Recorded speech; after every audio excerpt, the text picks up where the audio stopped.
இது fake document. இவங்களுக்கு குழந்தையே கிடையாது.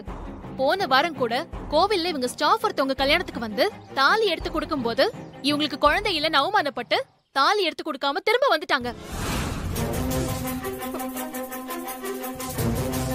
அது மட்டும் இல்ல, அதுக்கு முன்னாடி ஒரு நாள் இவரும் இவங்க வைஃபும் குழந்தை இல்லங்கிறதுக்காக மும்பைல இருந்து வந்த ஒரு ஸ்பெஷலிஸ்ட் கிட்ட ட்ரீட்மெண்ட்டுக்காக பார்க்க வந்திருந்தாங்க. அந்த டீடைல்ஸ்லாம் எனக்கு தெரியும். இல்ல, நாங்க எந்த ஹாஸ்பிடலும் போகல, எந்த ஸ்பெஷலிஸ்டையும் பார்க்கல. அந்த ஹாஸ்பிடலுக்கு ஃபோன் பண்ணி இப்பவே நிரூபிக்கிறேன். இருக்கு உங்க 2 பேருக்கும்.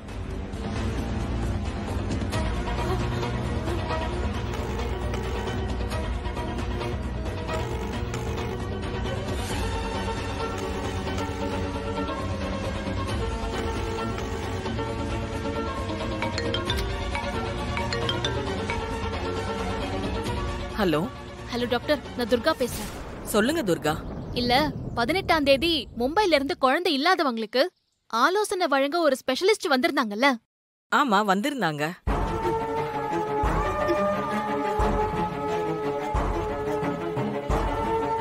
அந்த டாக்டர் அப்பாயின்மெண்ட்ல வசந்த் கங்காங்கிற கப்பலோட பேர் இருக்கான்னு கொஞ்சம் பார்த்து சொல்லுங்களேன். கொஞ்சம் வெயிட் பண்ணுங்க, நான் பார்த்து சொல்றேன். இப்ப தெரிஞ்சிரும்.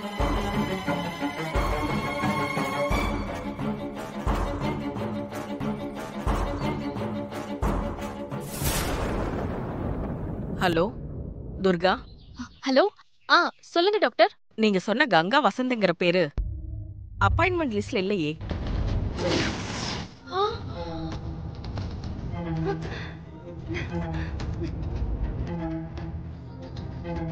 அந்த நேம்ல அப்பாயின்மெண்ட் கூட யாரும் வாங்க வரல.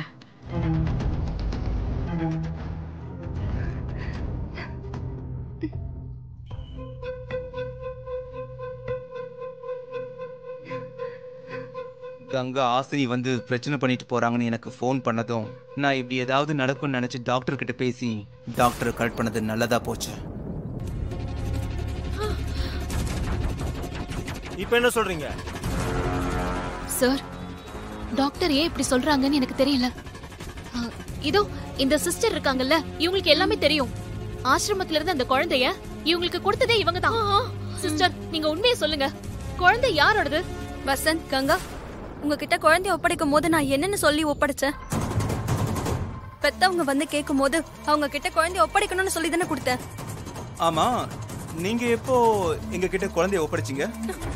துர்கா. சூர்யா, நான் உங்களுக்கு ஒரு குட் நியூஸ் சொல்ல போறேன். என்ன? நம்ம தேவிமா கிடைச்சிட்டாங்க. துர்கா, என்ன சொல்ற? நம்ம தேவிமா கிடைச்சிட்டாளா? இதுக்கப்புறம் நான் விடுதலை ஆகலன்னா கூட பரவாயில்ல, எனக்கு அதை பத்தி கவலையே இல்லை. தெய்வமா கிடைச்சிட்டால, எனக்கு அது போதும் துர்கா. அது சரி, தெய்வமா எங்க இருந்தா? இப்போ எப்படி இருக்கா? நல்லா இருக்காளா? என்ன எங்கன்னு கேட்டாளா? நீ என்ன சொன்ன துர்கா?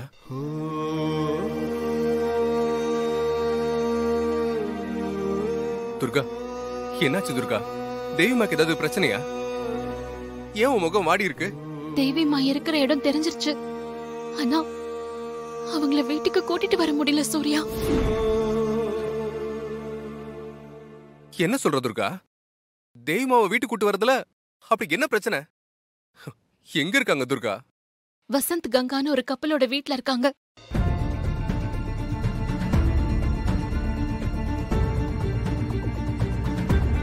பாருங்க.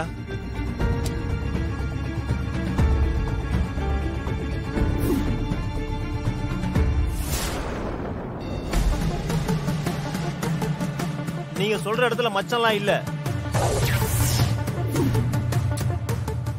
நான் துர்காம்மா வந்திருக்கேன். எப்படிடா இருக்க? எங்கடா போயிட்ட நீ? எங்க போன? உன்னை பார்க்காம நான் எவ்வளவு தவிச்சு போயிட்டேன் தெரியுமா? யாரு நீங்க? ஐயோ, என்ன துர்கா நீ? தெய்வமா அவங்க குழந்தை சொன்னா நீ அப்படியே விட்டு வந்துடலாமா? குழந்தை விஷயத்துல அவங்க இப்படி நடந்துப்பாங்கன்னு நான் கொஞ்சம் கூட யோசிக்கல. நம்ம தேவி அம்மாவுக்கு வேற பழசெல்லாம் மறந்து போச்சு. என்னையே யாருன்னு திருப்பி கேள்வி கேக்குறாங்க. அந்த ஷாக்ல என்னால எதுவுமே பண்ண முடியல சூர்யா. நீங்க கவலைப்படாதீங்க.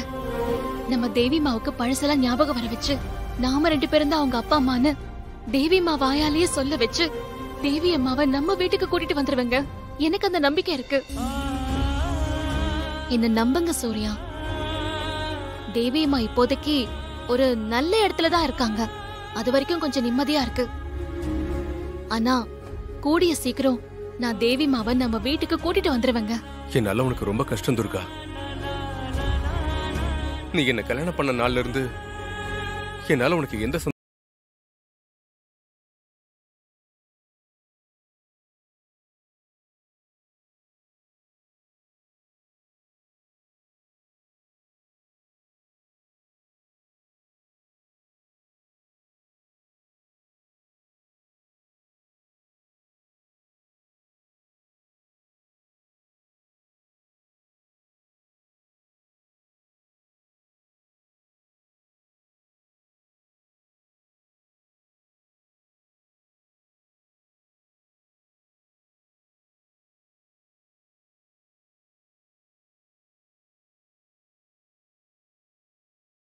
நம்ம வீட்டுக்கே கூட்டிட்டு வந்துருவேன்.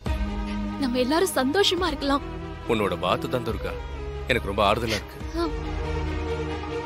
ஆனா இதுக்கு எல்லாமே சீக்கிரமே நடக்கணும். கண்டிப்பா நடக்குங்க.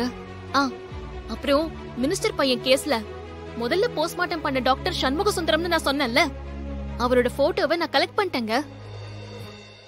கூடிய சீக்கிரமா அவரையும் கண்டுபிடிச்சிட்டேனா உங்களை இந்த கேஸ்ல இருந்து விடுதலை பண்ணிடலாம். ஆமா, ஒரு நிமிஷம் இருங்க.